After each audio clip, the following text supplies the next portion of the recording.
Mes chers compatriotes, bonjour. Alors, pardonnez ma barbe fournie, hein. Je me suis pas rasé depuis presque une semaine, parce que malheureusement, à l'occasion de mes périples, de mes voyages incessants, malheureusement, je suis tombé nez à nez avec un individu nommé Opianga Patrick. J'ai été séquestré dans sa grotte. Et du coup, j'étais privé de rasoir électrique parce que je me rase pas à la gilette puisque ça me donne des boutons. Parce qu'il m'a proposé un rasoir gilette, j'ai dit mec, non, j'en veux pas. Tu veux m'empoisonner, me filer le sida. Du coup, il m'a dit bah si tu veux pas, tu poses.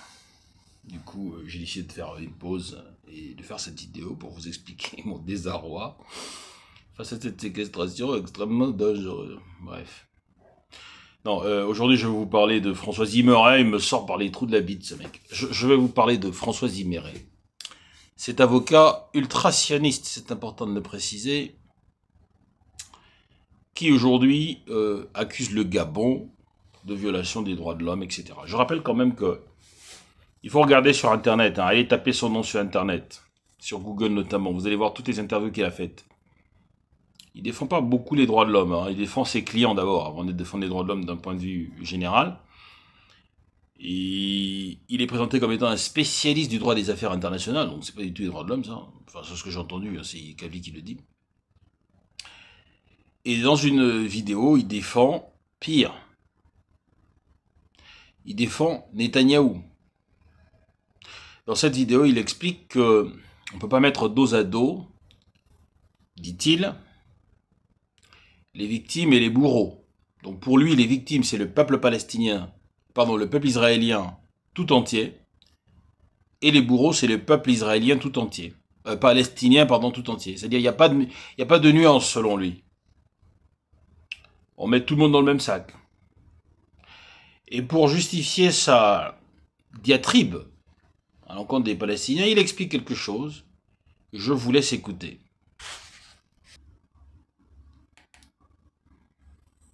Avec des familles de victimes israéliennes, et je crois profondément que l'existence de cette justice internationale est un progrès.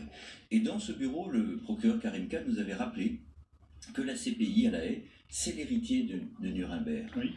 Mais en renvoyant dos à dos les parties comme ça, c'est exactement comme si à Nuremberg, on avait d'un côté les nazis et de l'autre les alliés pour les fautes qu'ils ont pu commettre. Donc, alors je ne dis pas que, vous savez, les droits de l'homme et la justice internationale, c'est l'idée simple que la fin ne justifie pas les moyens. Et c'est vrai pour tous. Mais on ne peut pas faire l'économie de la complexité d'une situation comme celle-là et mettre sur le même plan l'agresseur et Et pourtant, François Zimeray, la France attend.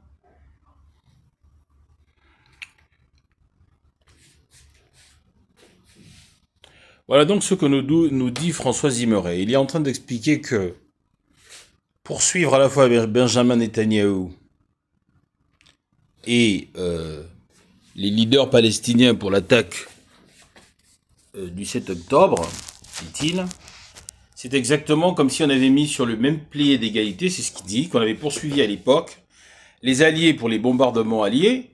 Je rappelle quand même que les bombardements alliés, on les a pas poursuivis à l'époque, mais on commence à en parler, hein.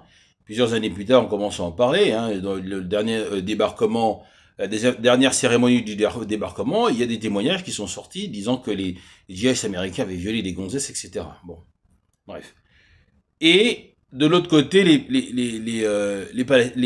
Palestiniens. Mais c'est extrêmement grave ce qu'il est en train de dire. D'abord, il faudrait lui rappeler que si ce n'est pas arrivé à Nuremberg, c'est tout simplement parce que Nuremberg était une justice de vainqueurs. Ce sont les vainqueurs qui ont jugé les vaincus. Donc il était tout à fait normal que le rapport de force n'étant pas au même niveau, il n'y ait que les Américains qui jugent les Allemands. Mais aujourd'hui, nous ne sommes pas dans ce cas de figure, puisque les vainqueurs et les vaincus, ce ne sont pas les vainqueurs qui jugent les vaincus. S'ils souhaitent voir une situation où les vainqueurs jugent les vaincus, il faut qu'ils aillent dans un tribunal israélien. Parce que dans les tribunaux israéliens, c'est ce qui se passe. Les Israéliens jugent les Palestiniens pour les crimes qu'ils ont commis, mais ne se jugent jamais eux-mêmes pour les crimes qu'ils ont eux-mêmes commis. Mais là, on est en présence d'une justice internationale qui est censée être impartiale. Donc, en d'autres termes, ce qui dérange M. Zimmeret ici, c'est l'impartialité.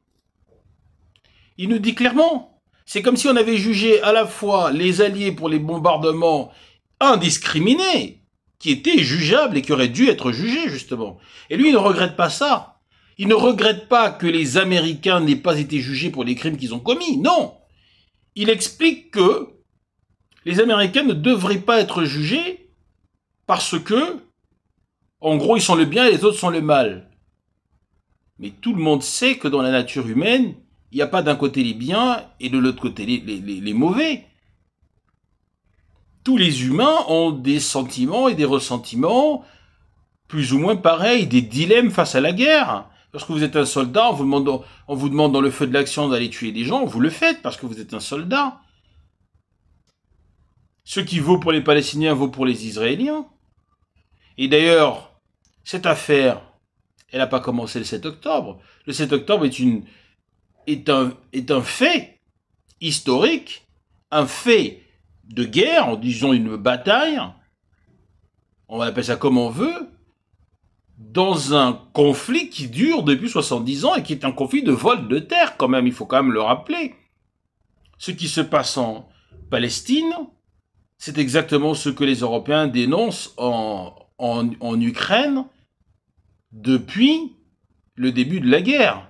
Donc c'est ce deux poids et deux mesures qui est incompréhensible. Et naturellement, la rhétorique utilisée à l'égard des Africains est toujours une rhétorique dégradante, condescendante. Vous verrez de la manière dont il parle des prisons japonaises, dont il dit lui-même qu'elle, comme on dirait, soumette Carlos Ghosn, qui est son client, parce que lui, il défend pas les Mandjango comme nous autres, hein, les Makaya. Hein. Non, non, non, lui, il défend que les riches et les droits de l'homme des riches. Ça vous plante un peu le personnage. Moi, j'ai jamais vu défendre des... Alors, s'il prend une cause comme ça, pro bono, bah, c'est uniquement pour son prestige, pour dire, bah regardez, j'ai défendu la veuve et l'orphelin, mais la réalité, c'est qu'il n'y a pas besoin de ça. Il a suffisamment d'argent venant de gens comme Carlos Ghosn, qui est accusé, je le rappelle, de détournement de fonds publics, c'est important de le dire, et comme Madame Bongo et son fils, qui sont également poursuivis pour des détournements de fonds publics. Donc, sous couvert d'un enrobage de droits de l'homme, ce type est en train de défendre des criminels en col blanc, des voleurs, des fraudeurs. C'est ça la réalité. Et donc, j'appelle les Gabonais qui l'écoutent et qui le regardent à ne lui accorder aucun crédit. Il n'a aucun crédit. Ce mec est un avocat de magouilleur, et uniquement ça. Il défend pas les droits de l'homme. Les conditions carcérales au Gabon, c'est pas son problème. Ils s'en bat les couilles complètement. Ok ?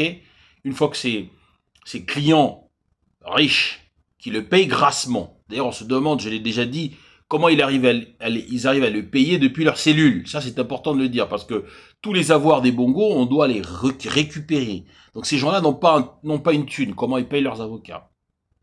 C'est gagé sur quoi? Vos honoraires, monsieur Zimmeret, ils sont gagés sur quoi? Comment allez-vous être payés? Et l'argent de qui? Ça aussi, on va le chercher. Puisque vous êtes un donneur de leçons, on vous en donnera aussi des leçons, monsieur. Bref. Je vais vous faire écouter ce qu'il dit à propos de la justice japonaise, et vous allez voir que le ton est totalement différent de celui qu'il emploie vis-à-vis de la justice gabonaise. Presque une justice de sauvage.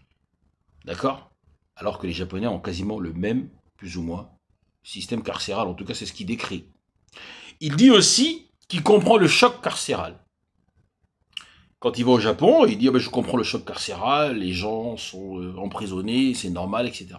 Par contre, quand il arrive au Gabon, le même choc carcéral est décrit en soi comme un traitement inhumain et dégradant.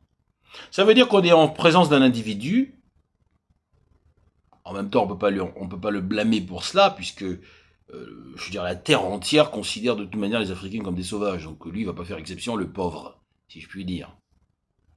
il arrive là, dans un pays qui n'est pas civilisé, et donc, même s'il a les mêmes systèmes qu'au Japon, le Japon il est quand même un peu civilisé, donc il a des excuses. Je rappelais dans ma précédente vidéo à propos de cette affaire, qu'en France on torture des gens. Je vais vous montrer plus tard des vidéos de flics qui frappent des gens en prison. Moi-même, je vous fais une révélation. À l'occasion d'un contrôle de police, j'ai fait l'objet de violences policières. Les gens font l'objet de violences policières en France matin, midi et soir, tous les jours. La France est condamnée par la Cour européenne des droits de l'homme, pays des droits de l'homme, je mets ça entre guillemets, tous les jours, matin, midi et soir. Et pourquoi on voudrait faire de péripéties, supposons même que ces gens-là aient été torturés?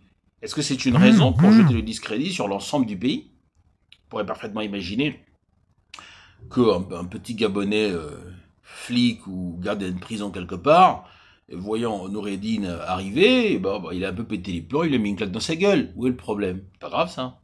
Tant qu'il n'est pas mort, il faut un pansement et terminé. Ah ouais, mais il avait des traces de torture sur le torse. Mais jamais ferme là.